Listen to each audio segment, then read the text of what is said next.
कोकणातील प्रत्येक अपडेट जाणून घेण्यासाठी आजच माझे कोकणच्या सोशल मीडिया प्लॅटफॉर्मला लाईक, फॉलो आणि सबस्क्राईब करा। कोकणात गणेशोत्सवाची चाहूल लागली असतानाच कोकणातल्या पहिल्या मानाच्या गणपतीचं आगमन देवरुखमधील पंच जोशी यांच्या चौसुपी वाड्यात झालं आहे। चौसुपी वाड्यातील अश्वारूढ गणरायाची देखणी मूर्ती लक्षवेधी ठरते। पारंपरिक रिद्धी सिद्धीच्या साक्षीनं गणरायाचं आगमन झालं असून 380 हून अधिकची पंत जोशी चौसुपी वाड्यातल्या गणपतीची परंपरा आहे। उजव्या सोंडेच्या या गणरायाचं पारंपरिक वाद्यांच्या गजरात आगमन झालं असून भाद्रपद प्रतिपदेला गणपती आगमनाची परंपरा येथे पूर्वापार चालत आली आहे।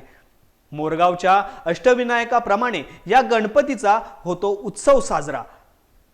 चौसुपी वाड्यातील या गणरायाची 2.5 फूट उंचीची दिमागदार रेखीव मूर्ती असून या ठिकाणी मोठ्या भक्तिभावाने दरवर्षीप्रमाणे उत्सव साजरा केला जातो।